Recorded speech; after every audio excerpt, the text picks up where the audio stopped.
Oi, no Pra Que Serve a Literatura de hoje, eu vou falar do primeiro conto de um dos grandes gênios da nossa literatura, Machado de Assis. Machado de Assis publicou o seu primeiro conto aos 18 anos de idade. Na verdade, ele começou na literatura publicando poesia aos 15 anos, com uma poesia chamada Ela. Depois, aos 18, ele publica um conto chamado Três Tesouros Perdidos. Não é nenhuma obra-prima. É um conto de cerca de 2 páginas que relata uma história engraçada, digamos assim. É um marido que suspeita da sua esposa, vai até a casa daquele que ele pensa ser o amante, armado, e ameaça esse pretenso amante.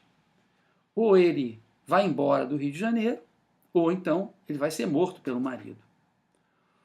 O sujeito, que não era o amante da esposa, mas que estava a fim de viajar, diz para o marido o seguinte: olha, eu até viajo, mas eu não tenho dinheiro. O marido tira algumas notas da carteira, dá para o sujeito, e o sujeito viaja para Minas. Né? O marido volta para casa feliz e satisfeito, que ele mandou embora, acha que mandou embora esse concorrente, e quando chega em casa tem um bilhete da mulher, dizendo que fugiu com o melhor amigo dele. E que não era aquele sujeito que tinha ido para Minas. Né? Aí no final do conto, como se fosse uma anedota, né?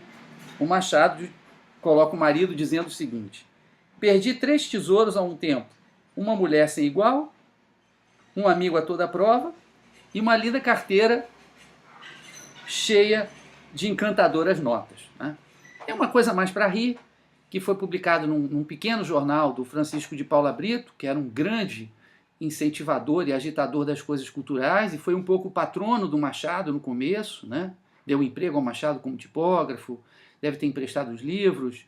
O Paula Brito já escrevia contos, talvez tenha estimulado o Machado a escrever contos, né? A se experimentar nessa forma literária. Né?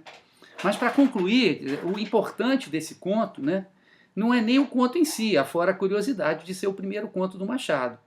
O mais importante é que já no primeiro conto, ele tem como tema central o adultério, que vai ser um tema onipresente na obra do Machado.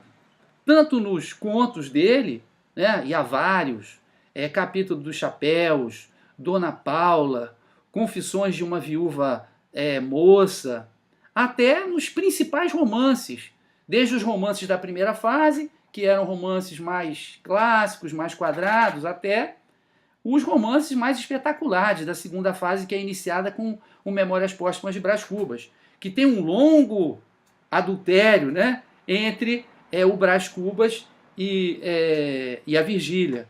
Não preciso nem falar de Dom Casmurro, que é totalmente centrado, para alguns é o melhor romance do Machado, isso aí varia, né? Mas é totalmente centrado no tema da traição, do adultério, do possível adultério de Capitu. Né? Então, o bacana é que o Machado, aos 18 anos, né, ele já, embora não fosse um grande contista ainda, porque isso não é da noite para o dia, ele já demonstra essa sensibilidade sociológica para perceber como é que o adultério, né, era uma espécie de nervo, era uma espécie de ponto sensível daquela sociedade brasileira. Né? Então, a gente pode dizer que o gênio, aos poucos, já estava nascendo. Né? Os 3 tesouros do marido foram perdidos, mas esse tesouro que é Machado de Assis a gente tem para sempre conosco. Tá bom? Obrigado. Eu sou Marcos Alvito, essa foi a coluna Pra Que Serve a Literatura, que você pode encontrar na minha página do Facebook, Marcos Alvito Professor. Obrigado.